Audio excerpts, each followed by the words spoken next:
What's up, ladies and gentlemen? The name of the show is Politics on My Mind, and I'm the host, Troy Griffith. Let's get the show started. It's going to be a good one. All of you know who I am. Yo, what's poppin', ladies and gentlemen? You're tuned into Politics on My Mind, and I'm the host, Troy Griffith. This is episode 192. If you would like to get the podcast wherever you get your podcast, you can do so on SoundCloud, Google Play, TuneIn, YouTube, iTunes. Just go into that search bar, type in Politics on My Mind, hit that subscribe button. If you would like to follow the podcast on Twitter, you can do so at POMM Podcast. And once again, that's on the Bluebird Twitter. Ladies and gentlemen, as always, today is Monday, December 14, 2020, and I would like to welcome you to the only political podcast for the hip-hop generation. As always, I have to tell you about the website. That's politicsonmymind.com. Politics with an S on my mind.com. Politicsonmymind.com. Come the new year, I'm telling y'all, I'm just going to say that website one more time because as a lot, I think I've had it for a minute now, like, probably over a good 3, 4, 5 months, you know what I mean? And I'm just going to shout it out. Hopefully you catch the S. If you don't, hopefully it'll direct you to where you need to go. And I think I'm big enough now. When I say big, let me go ahead and talk my shit for a minute. Like Funk Master Flex be saying, talk your shit. You know what I mean? I think I'm searchable enough now that you could go into Google, just type in Politics on My Mind, and I come up. I do know you can go into YouTube, just type in Politics on My Mind, and it comes up now. The problem was why it wasn't coming up before, as I found out. Maybe because they didn't have a search tool, right? So you have to give, I'm not no tech guy, but common sense, you have to give these things more information so it's able to search, right? So maybe now that I'm in there, I'm able to do it. And what I did learn, I was watching this video, and then, I used the little, it's that, I don't know, it's called a till, Tilde. Tittle, I think that's what it's called. I used that, right, for that symbol. So when you see POMM and then you see EP and the episode number and then that little symbol after, I use that. But I realized on YouTube, if I use I got to use something else, something different. So what I have to use on YouTube is like it's that line right underneath the delete button. I have to start using that. So I was like, okay, learning. Look, man, 192 episodes. 90% of it is me, right? Learned all this shit. Learned how to look. Right before I came on, I was like figuring out the mixer.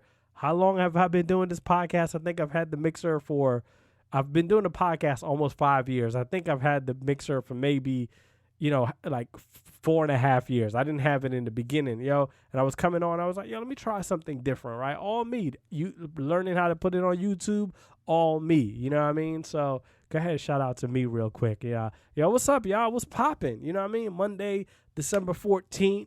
As I said, politics on my mind. Kind of like a special day in terms of politics. Today is the day that the Electoral College, confirms they vote for president. And I'll get into that a little bit later. As always, we have to speak about there's a pandemic out there.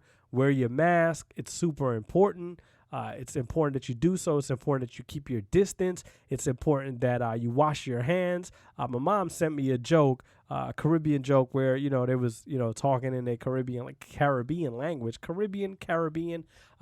The Caribbean language. And it was like, all this talk of wash your hands, but nobody is telling you to take a shower. You know what I mean? I just found a nice little moment of levity in that. So, wear your mask. Wash your hands. This past weekend, I did, the community service event for the unhoused, and not community service event, but hand out essentials to to the unhoused. And I ran when people were coming up to get stuff that live in the shelter. They were coming up, and they did not have masks. I ran to my car. I got a good handful of masks. And you would think, I had a moment of what's the song on Jay-Z's album, Moment of Clarity? Had a moment of clarity and was like, you know what? You tell people to wear a mask. But for some people, that's an expensive thing to get, right? So you might be thinking like, yo, what are you talking about? You could go get a mask for $1. But what if it's the difference between $1 to eat or $1 to get a mask? You're going to go get something to eat because it's that, yo, when you're unable, when you don't have resources, the decisions you make, it may seem so off to another person, but you're making decisions that benefit you, right? So you can't think, if you can't afford to go get, a set of mask or, to put on and keep your distance, the decision to go get food seems okay to you. And it is. I'm not saying it's not, but your mind is thinking on survival, right? And it's the dichotomy is weird because it's a double-edged sword. If I don't get something to eat, I could starve to death. If I don't go get a mask, I could catch the coronavirus and, heaven forbid, die from it, right? So it made me think of how much, governments at all levels actually failed its people. And you can't help but put that at the person at the top, right? That federal position, the president all the way down makes decisions for all levels of government. So if all levels of government is given the support, then they're able to do what they need to do. I'm going to give you a perfect example. My congressman, my congressional representative, Anthony Brown, right? Representative Anthony Brown, he was holding a virtual town hall. I'm on the town hall like I always am, sitting back, kicking, I'm listening. Then I hear, right over the county line, in the city, right over to another city where I live, the mayor of that city was on the call. And I find it so weird. I'm like, yo, like y'all both politicians. Like, why you gotta wait to ask your questions? Why you don't have like a camera up side by side, right?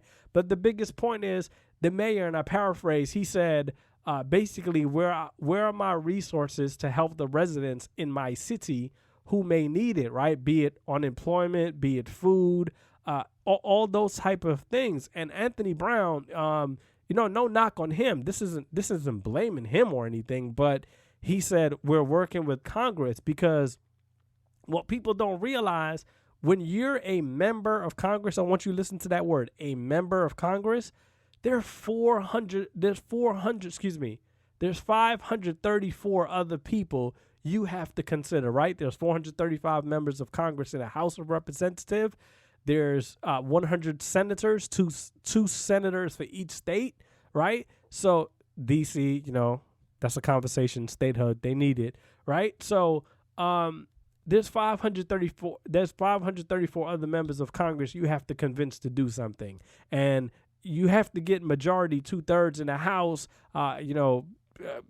51 in the Senate to agree to do something. So therefore, as I said, if it wasn't that leadership and president that said, look, we need to get this done, I'm going to use this bully pulpit to call you out. And that's where the failure was. And it trickled down to local levels where you have a congressman of a state, a congressman of a district being questioned by a local town mayor as to the resources to help his community out, right? But I think I sidetracked, and I was having a conversation this weekend with my sister, and I was like, yo, like my brain runs on a thought inside of a thought inside of a thought. The larger point I was trying to make is that almost at all levels, as I've learned, right? My brother told me when I was younger, he gave me a story. Remember I told you that thought inside of a thought? This is it. My brother gave me a story one time, and he said, yo, one of our boys, right? He was like, yo, let me tell you how, so I don't want to say names because, people I grew up with listen to the podcast and all that good shit, but you know what I mean? Not that it's a problem. You want to be respectful of people. My brother told me, he said, yo, son, let me tell you how so-and-so, how one person fuck up is everybody's fuck up, right? And then he said, let me tell you about so-and-so, what so-and-so did. And he explained it to me, and I think I was 20 years old at that time. I still remember that story. And the thing is how one person fuck up caused everybody else to appear as fuck ups, right? Because you have the unhoused who can't afford to go get masks in bulk. They should be able to go to some government agency, some state government, some local government, some municipality, and say, I don't have any mask. Can I get some mask? And every day you come and you get, I don't know, you get 3-4 masks a day. If you want to come every day, get 3 masks. You want to get 5, you want to get 6, you get that every single day. And they have enough to give out. And when I saw that, it made me think like, yo, something so simple that could not be done because of failure. And with that said, like I said, wear your mask if you're able to. If you're not, if you're in the position to provide masks to other people, do so. And, you know, I talk about all the time, if you're in a position to give. But something so simple that you can go hand out to people who are unhoused, people who can't afford it. And it doesn't have to be unhoused, right? It could literally be, you could have a home, but you can't afford to keep buying masks, 4 people in your home, all of y'all going out every day. You can't afford to keep buying that, so sometimes you may have to use 2 masks every day, right? That's all you have. So, just think of that. That matters. Obviously, the coronavirus. Damn, I was stuttering because I turned around to check the TV because they're counting the electoral votes as I'm doing the podcast. So, as you all know, it's not live, literally live, but I record on Monday to air it later on in the night. But as I turned around, that's what I was doing. Sorry about that. But so the coronavirus is a thing, right? So you have the vaccine that it's been released at this point, it's been shipped, it's ready to go. But I heard someone say, one of the healthcare professionals, or health professionals, I should say, said that how vaccine and vaccinations are 2 different things. And I didn't think of it like that. I was like, right? So you can have the vaccine for the public, but when everyone who needs a vaccine will get it, that's a whole different story. So that's another hurdle to climb. And thankfully, there's another administration coming in, the Biden-Harris administration. And Joe Biden has said, the Biden-Harris administration has said, we will get, 100 million. We will get 100 million vaccines out in my first 100 days. So therefore, you see what I'm saying? Like when you have different leadership, different things can happen. And with that said, I was the TV was on, and I said today, working from home like most people who are fortunate to do so. So the TV was on, and I saw on CNN that they had a black woman, a black nurse. She was receiving the vaccine, one of the first nurse to receive the vaccine out of Long Island Jewish Medical Center. And I just wanted to say, like 100 million doses, that's 1 million doses a day, right? So within the first 100 days, that's what the Biden-Harris want to do. So this nurse out of Long Island Jewish Medical Center, Sandra, I think her name was, I'm trying to remember. The article is over at revolt.tv. Black nurse becomes one of the first in the U.S. to receive COVID-19 vaccine. And it was doing this live, and it was administered by Dr. Michelle Chester.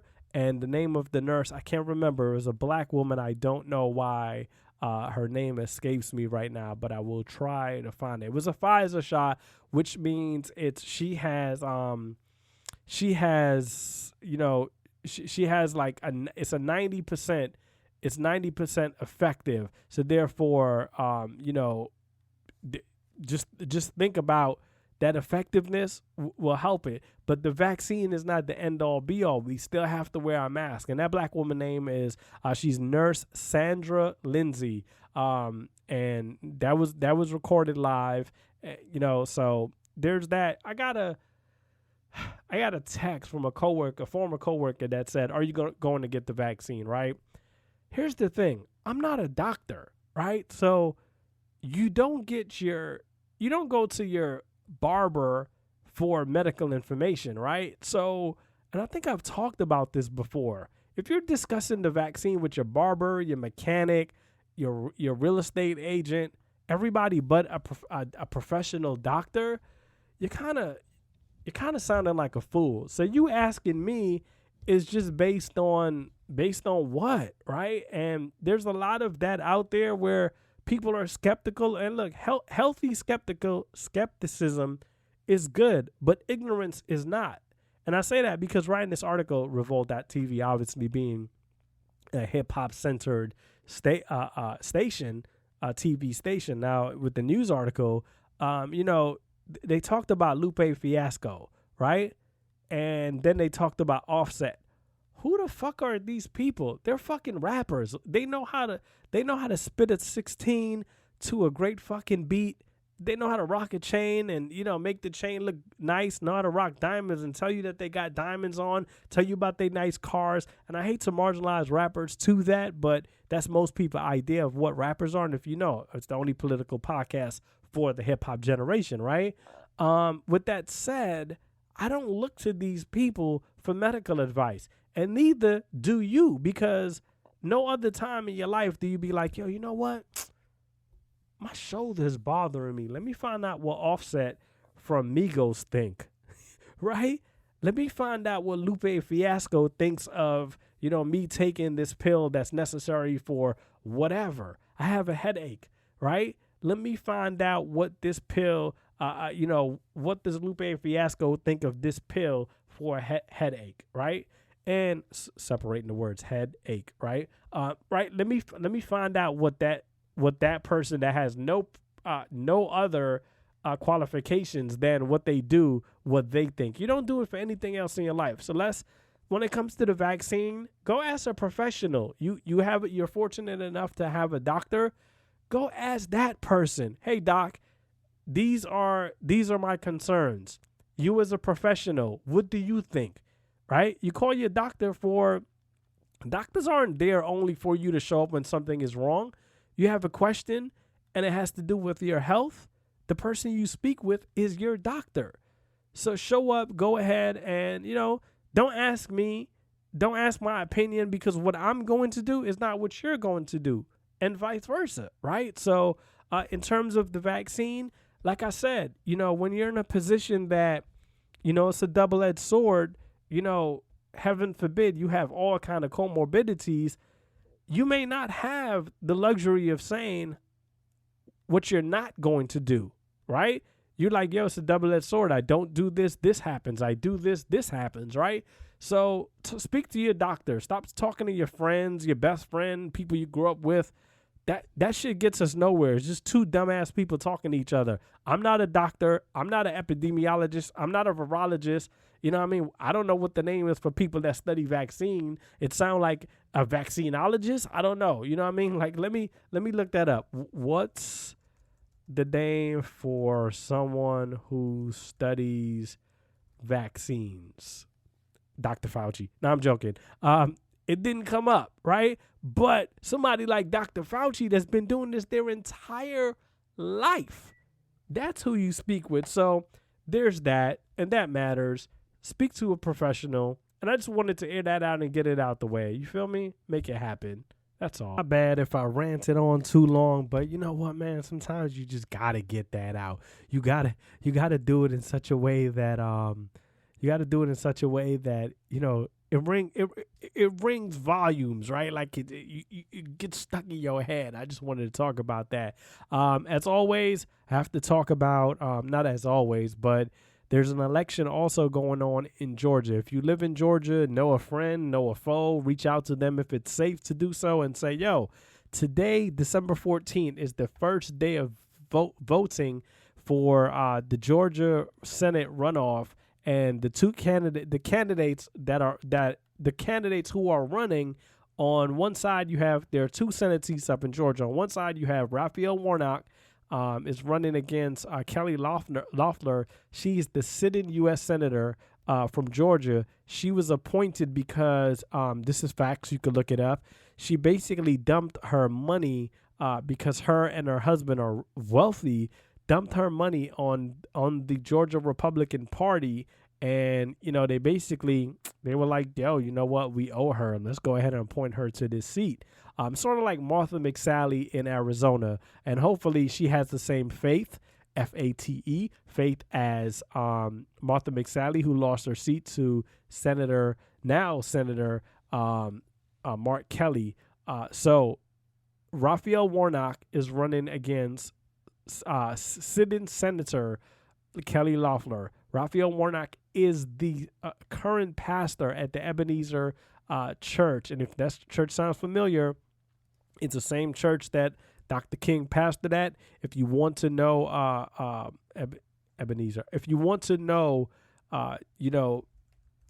Raphael Warnock's platform, you can go to his website. Sorry about that. Ebenezer Baptist Church. If you want to know his platform, you can go to his website. Reach out to people in Georgia that you know, and as I mentioned, let them know that race is going on, and just make it happen. It's important. It's on the line. We're fighting for. If you voted for Joe Biden and Kamala Harris, this is the time where you can show up and actually have an impact. Because if the Democratic Party is able to have the Senate, they're really able, to go ahead and get their agenda pushed that they would like to see. Call for equality. On the other side, you have John Ossoff. He's running against Senator David Perdue, as just as Kelly Loeffler was accused of doing. David Perdue is accused of insider trading. It's actually a federal crime to do so. Allegedly, that's what they did, and it's the writing's on the wall pretty much. But I gotta say, allegedly for alleged purpose.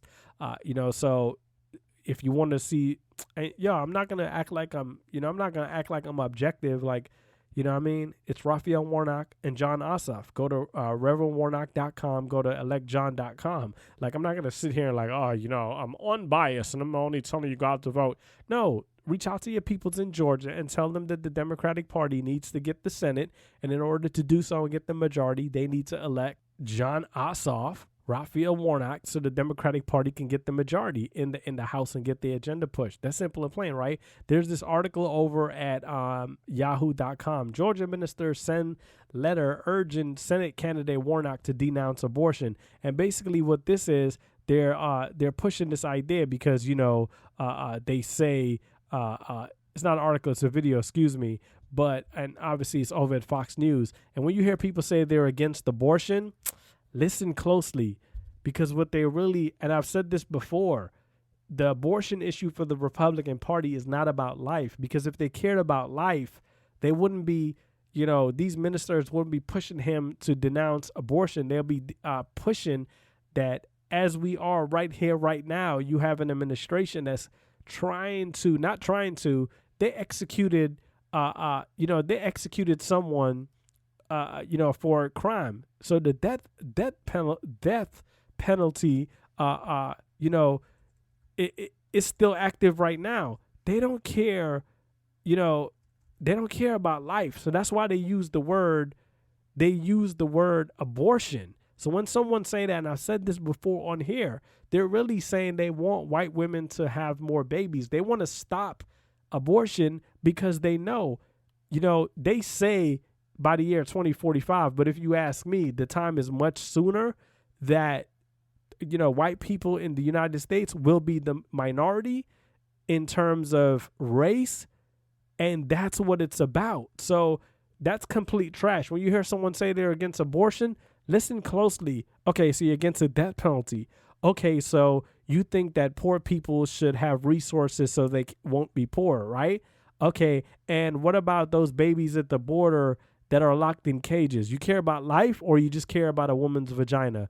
You know what I mean? Or a woman's uterus. Listen closely, because they're full of shit.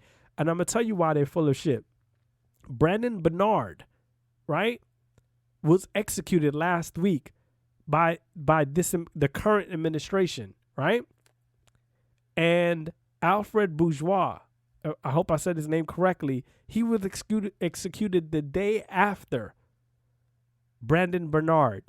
And yet somebody ministers is going to put together a letter urging this man to denounce abortion. Meanwhile, this man just killed, his administration just killed 2 people. And you're going to talk to me about religion? Get out of here. It's not the same thing, right? Like, isn't religion about free will? I don't know. You tell me. And that's what's really is coming down to. But those Georgia elections are super important. There's this article over at the Grio that this is the title of the article, almost 90% of black women voters in Georgia likely to vote in runoff, right? And there's a group of people that are trying to get that vote out. You have this survey that was conducted by HIT Strategies on behalf of Higher Heights for America, and HIT Strategy conducted this survey, and this is what they came about, right? Only 3% of those polls said they were, quote unquote, not likely to vote. The likelihood of voting was nearly 95% among black women over the age of 50. You understand? So you have Glenda Carr, President and Chief Executive Officer of Higher Heights for America. She said, black women know there's a lot riding on the results of this runoff for Georgia and for the country. In the face of persistent voter suppression and disinformation efforts, however, we can still determine who will win these races, just like we did in the presidential election, unquote. That's how important this is. You have people out there who are on the ground who are trying to get this done. And I'm going to tell you right now, it's always a fight for equality. That is always the fight. Continuously and forever, the fight is about equality. You understand? And I just want to bring those issues to you so you're able to understand where I'm coming from when I say I'm not going to pretend that I'm objective. I'm not. I know these are important times we're in. These times are almost like our ancestor faced these times, right? I've said it before and I keep saying it. The more things change, the more they remain the same. And we may not see, excuse the imagery, we may not see somebody hanging from a tree, in terms of lynching, but it's happening in different ways. George Floyd, the fact that he could sit there with a knee on his neck for $20, a $20 counterfeit bill. By the way, has anyone ever seen that counterfeit bill? Have they ever produced the evidence of that? No one has. So we need to really put things in perspective. Meanwhile, allegedly, the officer Chauvin and his wife, they were like found to be committing tax fraud. Like, think about that. You killed this man because you were called for a so-called $20 counterfeit bill, allegedly, but yet you and your wife allegedly are committing tax fraud. It's just so ironic, man. If you want these things to pass, we got to show up, right? And to add some levity to the conversation, I saw this as I was going through Twitter last week. I go through there and I look for my, news articles, people to come on the podcast. And I really don't sweat people coming on as visitors to the podcast at the end of the year. I don't know. Maybe I get, lackadaisical with it. But is that I figure we're coming down to the holidays and people want to go home. People may be dealing with their family. So I tend not to, tend not to rush it. But maybe I get lackadaisical. I say all that to say that, right? But I'm going through that. I'm looking for news articles to talk about. And I came across this article. Sorry, I was distracted. I came across this article and I came across this picture. And I saw it. It was a white female standing in front. She was like posed with the T-shirt that says Spelman or something. And people, they lost their shit. And I found this article over at News One. Title of it is "A White Woman's Acceptance That Spelman Sparked Debate Over Sacred Spaces for Black Student." Now here's the deal, right? And in the article they actually have it where it says Spell House. She's sitting on the thing. If you went to Spelman, I don't know, maybe you recognize the shirt or whatever, right? So here's the thing. I did not read this article in full. I just saw it. But it's this. Most of the universities, I'm not going to say most. I'm going to say a good portion of HBCUs, historically black colleges and universities, are named after white people. I'll give you an example. And go do the research on your own. I'm not going to explain it to you, but at my old job, I was having a conversation with a coworker one day, and we were talking about Howard University, and they were like, "Yo, something, HBCU popping it." I never went to HBCU. I'm not knocking it. Just stick with me for a minute. And we're talking about it, and I was like, "Yo, but Howard is named after a white dude." And I don't think she went to Howard. We were just talking about HBCUs, and she was like, "What?" I was like, yeah, it's named after a white dude, like Oliver Howard. She was like, for real? She's like, I didn't know that. I'm like, yeah. So it was kind of funny to see people get riled up about this because I'm like, you're mad that a white person is going to an HBCU, but the HBCU is named after a white person, right? Like, but I got the sentiment. That's the thing. It was like, you want to go there for what? And I think people were like, yo, are you an ally? I'm speaking for them now. I just saw the little Twitter post. The person, underscore X Milan, Milan, she was like, how y'all feel about this? Right? And I guess it was done to like, I guess their sentiment was, are you an ally? Or are you coming here to quote unquote steal black culture? Are you going to Kim Kardashian, the H.P. Spellman? You know what I mean? So it's just that we need to think about, right? Like when we think about these things, it's bigger. It's bigger to think of. But in their defense, I think these people were like, yo, are you coming to Kim Kardashian this, or are you coming to do something else? Let us know. That's all I'm saying. You know what I mean? What I want to talk about. I think I got two things I want to talk about. So I'm going to talk about, let me see. I want to talk about this right here, where you have the Minneapolis, this is according to abcnews.go.com, Minneapolis City Council approved police budget cuts 7 months after George Floyd's death. And anyone that say a protest doesn't work, they're lying to you, or they never protest, or if they've never been involved in any type of protesting or any type of coalition building. So what you have here is the new council approved 1.5 billion budget will dedicate at least 400,000 to the Minneapolis Forward Community Now Coalition. And what that is, it's a cross-sector coalition that will help transform Minneapolis into a stronger, equitable, inclusive, resilient, and innovative city. Basically, equality for all, right? So the money goes there, and 1.1 million in ongoing funding to the Minneapolis Forward Rebuild Resilient Initiative to support economic recovery. And if people are pushing this and that money is coming from the police budget, which means the economic recovery will be centered on equality as well. Jacob Frey, the mayor, who really didn't have a backbone through this, really didn't stand up as he should, in my opinion. He said, today's vote reflect our commitment to both an approach to public safety in this defining moment for our city. If that doesn't sound right, don't blame me. Blame his statement. But what came out of this as well is, according to the mayor's release, the budget plan includes $5 million in one-time TIF funding for commercial property and $500,000 in ongoing funding to support rebuilding and recovery efforts for businesses impacted by COVID-19. And check this out. The new budget eliminates about $19 million from Frey's. Guess how much the policing budget is? Guess. Take a guess. It's over $100 million. $179 million. Of that 19 million, those previous numbers I mentioned, 8 million in direct cuts to the police department. The majority of those funds will now be redirected to the Office of Crime Prevention. The other 11 million will be put into a reserve account, and Police Chief Maria Arredondo will need council approval before using that funding. And as we talked about police funding last week, defunding last week, right?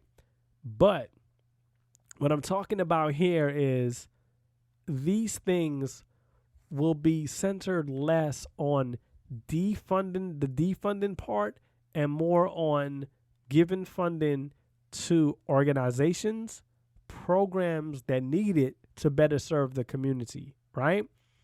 Instead of you running around in the middle of a pandemic fighting young black men in New York City because they didn't have on masks, wrestling them to the ground, you can focus on things that matter. As I talked about at the top of it, they don't have to take it if they don't want it, but community policing, where it says you don't show up with a badge and a gun and tell someone to put on a mask. You build that relationship so when a pandemic comes, an officer friendly, whomever he or she may be, because he or she may not exist in the black and brown communities, But if you do community policing, you could walk up with a bunch of masks and everybody will feel comfortable taking it from you and allowing you to help them, help their community, because you would have built a relationship with them. But no, when you run up to them and throw them to the ground because they don't have a mask on and give them a ticket, that builds more distrust. You understand? So think of it that way. And this is something that's slowly happening across the country. Slowly. You have over here at statehousenews.com. Long story short, the title of it is With Veto Threat, Baker Seeks Policing Bill Changes. And that's the governor, Charlie Baker, right? And Charlie Baker is saying, yo, I'm not going to commit to all these things you want. I'm not going to defund the police. And facial recognition is a much needed thing.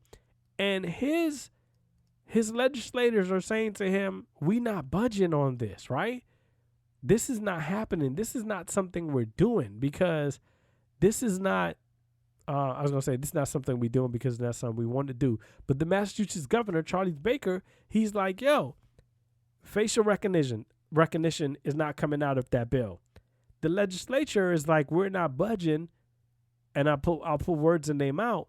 Facial recognition has shown that it's racially biased because the people who program it are not the people who it covers, because you're giving law enforcement something that says, so every time a black person walks down the street, it's going to pick that black person up and say, oh, this is who this is. This is who this is. But by the time that officer tackles that person to the ground, puts him in handcuffs, and realize the facial recognition software got it wrong. But here's the thing. We know police interaction, Elijah McClain, Sandra Bland, Ayanna Stanley Jones, George Floyd, Mike Brown, Freddie Gray, right? All these people that we think of, it's because of police interaction. Amber Geiger, right? Police interaction are quick to shoot and kill you. So you don't have time for facial recognition software to help solve crimes. And by the time the actual person, the human being, figure out it's Miss ID, that person is getting into an ambulance and having ketamine shot in them, like Elijah McClain had ketamine shot at him. 60 Minutes did a special yesterday, Sunday, December 13th, and showed that, the EMT that shows up where Elijah McClain passed away in Colorado, Aurora, they had continuously administered ketamine to patients, which is weird. And one guy came on and said, majority of the time they're doing it to black and brown people, right? Because of this thing called excited delirium. So we know that this will be an uphill battle, but it's happening slowly but surely across the country. And here's the thing. These people, either they will get in line or they will be forced to get in line, because it's not happening no more. People aren't standing by. Conservatives, quote unquote, euphemism for racist, they always say, oh, I don't want my taxpayers' money going to abortion. Okay. Well, then people who are against the police say, hey, I don't want my taxpayers' money going to the police brutality to beat up my brothers and my sisters. And I mentioned that with that interview I did with Nina Jackson and Drake Smith, right? But I wanted to bring that to your attention. And I think I'm going to talk about the Biden transition team again. But I want to do this in a different way, right? There's a lot of flack going around that, Joe Biden isn't picking the right set of people. And flack is encouraged, because if we don't hold him accountable, then I'm thinking if I should talk about this briefly or make it the remainder of the episode. But as I talk, I'll know.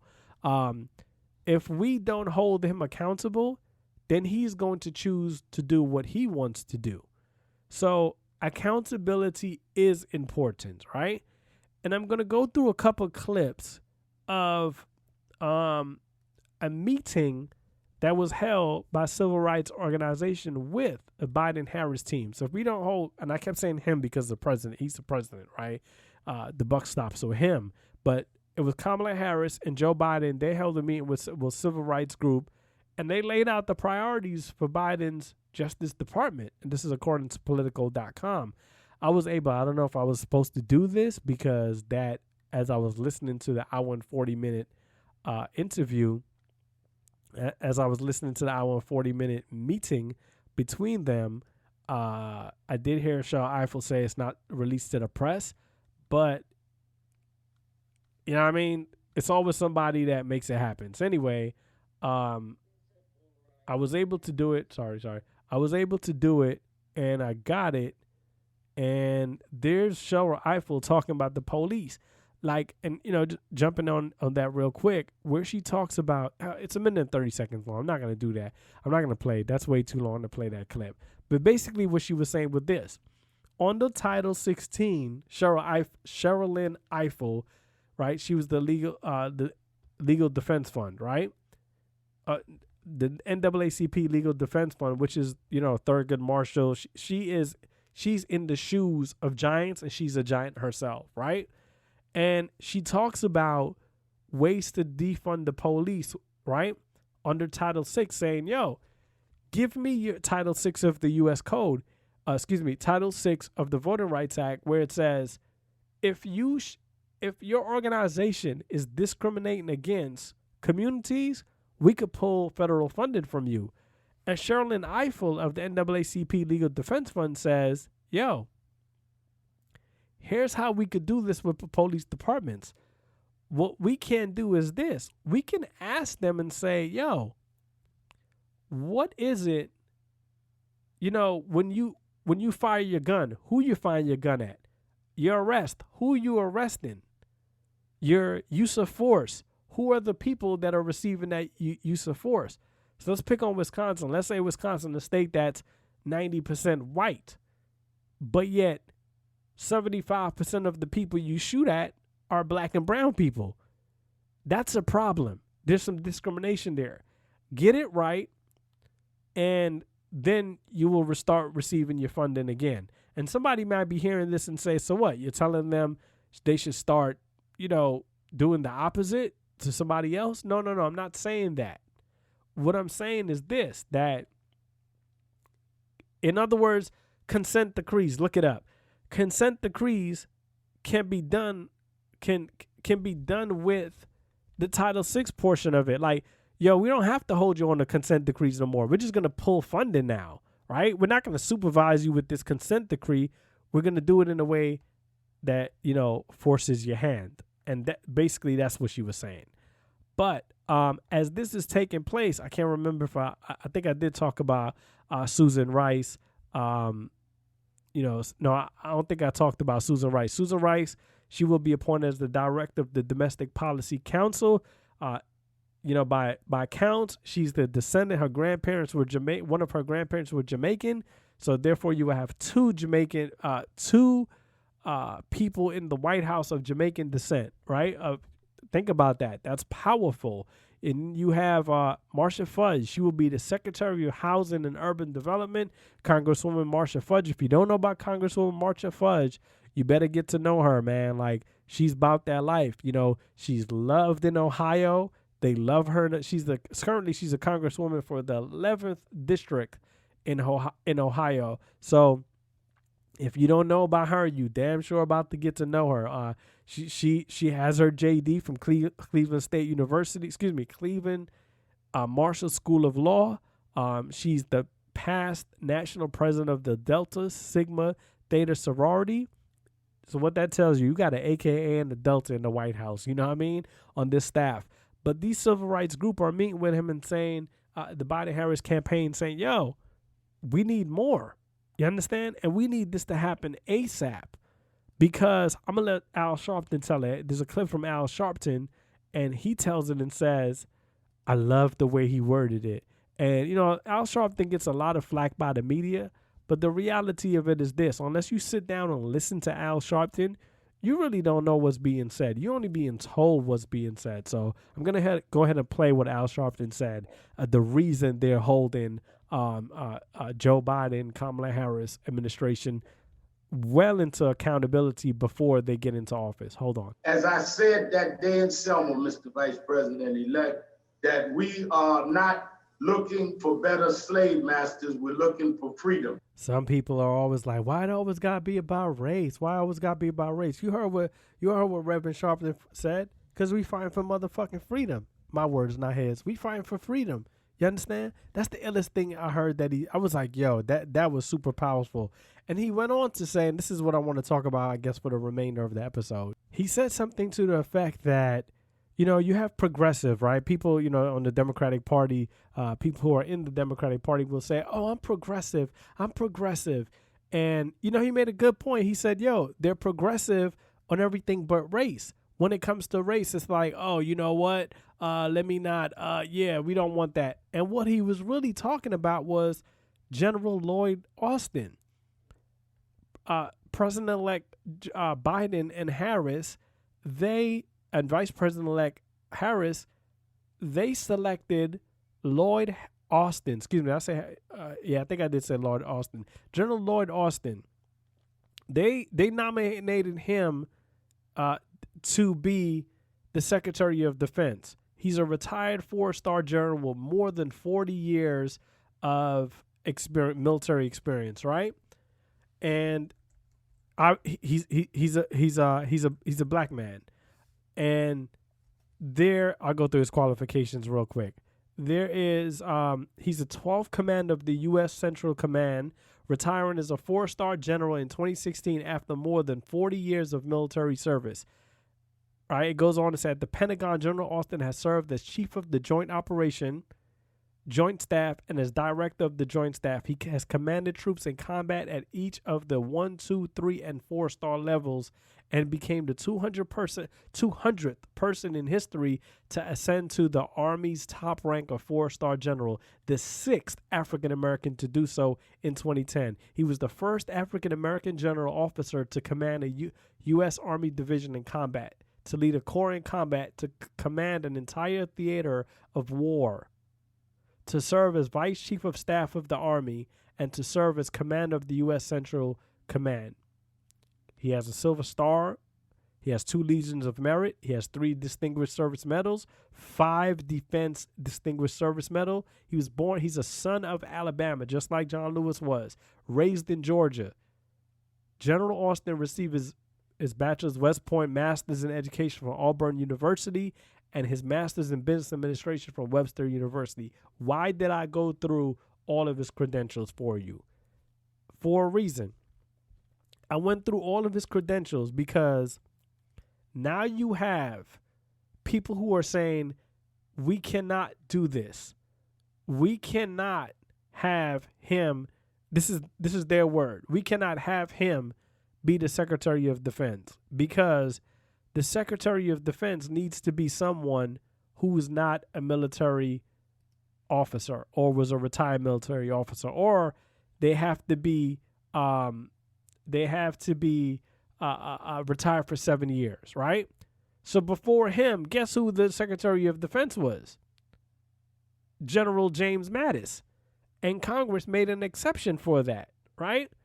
So in that meeting that Biden and Harris had with civil rights leader Vanita Gupta, Shirley Eiffel, Derek Johnson, Melanie Campbell, missing one more person, Mark Morial, right, from the National Urban League.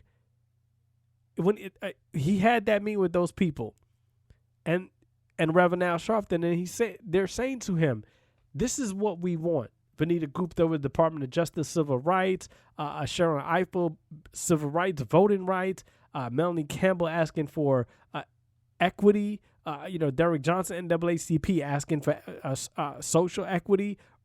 Reverend Sharpton is asking, just like Mark Morial was, asking that the administration look like America that he promised, so on and so forth, right? They're challenging them before they get into office. Joe Biden got a little perturbed because he felt attacked. You know, there's a clip going around online of him saying, "I'm the only white boy," and sounding condescending.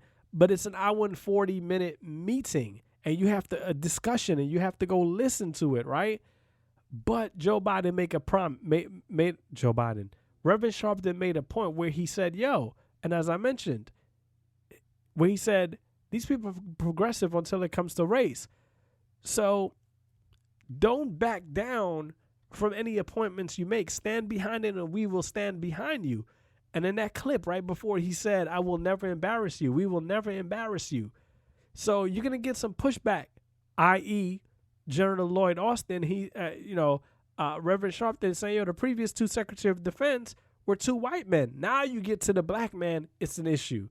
Stand your ground. Allow this to happen. Allow him to go through. Push and fight, and we will support you through the way, right? There's that. Then there's the selection of Tom Vilsack. A very quick history of Tom Vilsack, right? He was the Secretary of Agriculture. Remember I told you about Marsha Fudge? They wanted her to be it, right? Black leader, civil rights leader said, "Yo, she's the right person to do it." Tom Vilsack, he was in there for 8 years under President Obama, and now he's going to do it again. The problem with Tom Vilsack is, quick article over at News One, Shirley Sherrod is why Tom Vilsack, as Agriculture Secretary, is slapping the face to black Americans, right? And again, that's over at News One. Shirley Sherrod, back in 2010, a video was released where it was heavily edited to make it look like she was making racist statements. It comes out she was not. Tom Vilsack forced her to resign. President Obama called her, tried to apologize, and she basically said, "Nah, I'm good. Y'all played me." You feel me? So he was the Secretary of USDA at that time. And USDA, if you read what's her name, Nicole Hannah-Jones, and other journalists who do a terrific job on the 1619 Project over at New York Times, if you read that, you will see that the USDA has been completely complicit in taking farmland from black farmers, right? So Shirley Sherrod was doing that work down in Georgia, in rural Georgia. So she's a legend down there. She's a giant down there. So these civil rights groups are saying, "Yo," specifically Reverend Sharpton, "if you appoint Tom Vilsack, this is a slap in the face as a Senate race is going on in Georgia." And Joe Biden said to them, no, don't make all of it in one. And they're telling him, like, "Yo, we know this. Don't do this. Don't do Tom Vilsack." He appointed him anyway, right? So it's about accountability. I feel it's going to be, you appoint him as the Agriculture Secretary, but when he get in there, he start doing the same shit over again, we're going to hold you accountable. We're going to make it difficult, right? And you may see your support amongst the black community shift, but more importantly, the eye is on Georgia, as I told y'all, right? That there's two Senate races going on over there.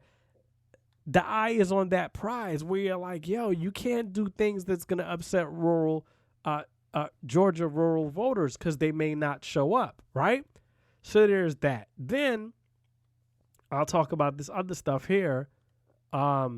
Where you have this state rep, Cynthia Johnson out of Michigan. She's a Michigan state rep, and she's being attacked.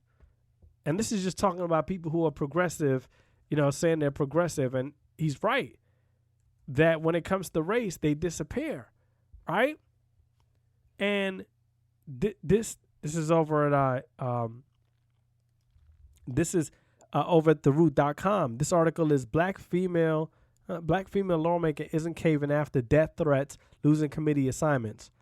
And let me tell y'all, man, she a firebrand. I was like, whoa, she's a firebrand. So she's a Michigan state rep, right? And she started getting death threats after she challenged asshole of Rudy Giuliani, right? And said to him, basically what you're doing is wild. You're out of order for asking a white man such a question, right? And this is what, according to theroot.com, this is what she said to them. That's how I took it. You're supposed to be on this committee just to show people that we have a black figure, but you're not supposed to say anything. How dare you question us? That's how we are treated. That's how they dismiss us. That's how we don't get leadership roles. Our concerns are dismissed, right? So immediately after the hearing, she's challenging Rudy Giuliani at that hearing. Immediately she started getting hate messages, death threats, and all the nine, right? So she's like, yo, I don't understand any of this. So she's thinking to herself, wait a minute. You know what I mean? How could anybody see me questioning him, right? I'm going to use her words. How could anybody possibly think that the video that I put out would be threatening? I didn't find out till the next day, 2 o'clock in the morning, that this video had been cut and diced up. Why would people be so mean? Why are they acting like this? Why are they even saying that I'm trying to create a war? Why would you do that, right? So basically her questioning Rudy Giuliani was a problem. So the Republicans in Michigan legislature, this is why local elections matter, right? They stripped her of her committee duties. You understand? They took it from her because they felt as though she, the video she posted on Facebook was threatening. And all she was saying was like, yo, hit him in the pockets. That's all she was saying. I'll play a clip of that video. I'll play some of it. You tell me if she was being threatening. So here, Cynthia Johnson. For instance, one of our bright citizens of our country in Illinois who happened to voicemail me unknown, but guess what? FBI, state police, they found her. So this is just a warning to you Trumpers. Be careful. Walk lightly. We ain't playing with you. Enough of the shenanigans. All right, I'm going to wrap this up and I'll say this. Let me put all this into context, right?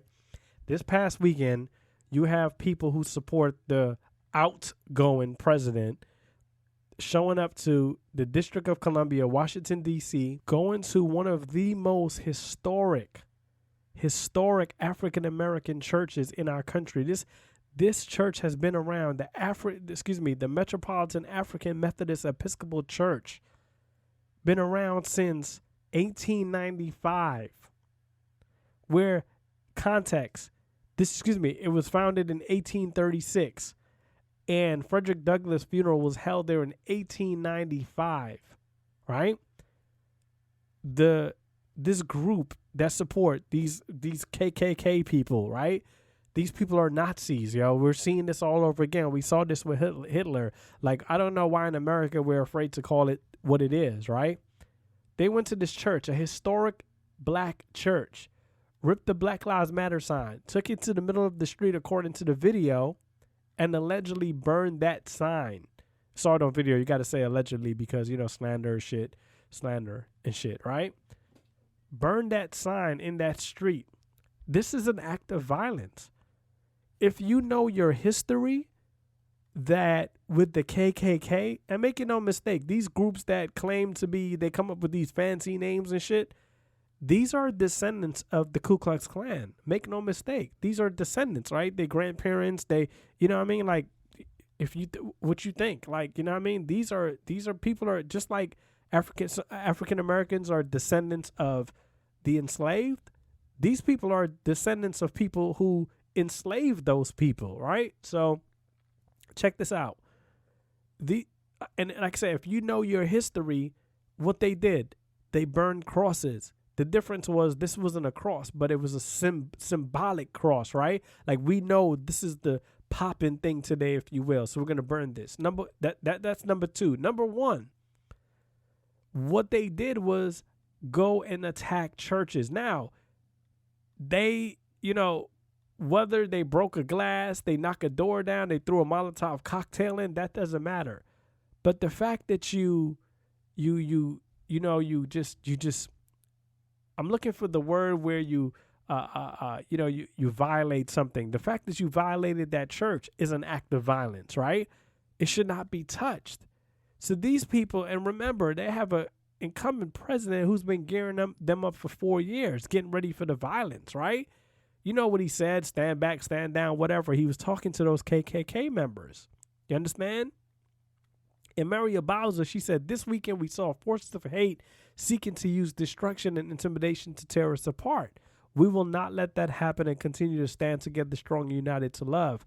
If you ask me, that's a bullshit. Maria Bowser is the mayor of D.C. It's a bullshit ass statement. It should have been more forceful because that church is been around for over a century. All right, so we need you to be a little bit more aggressive in your statement and you know, go hard, but take all of this into context.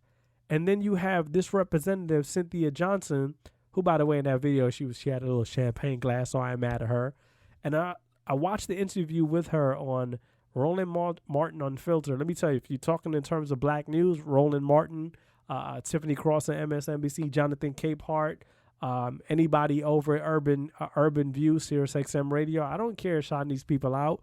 You know, there's 24 hours in a day, bro. My podcast be like for an hour. Like, you know what I mean? Like, I'm not losing anything. But anyway, I watched the interview on Roland Martin with Cynthia Johnson, State Rep Cynthia Johnson.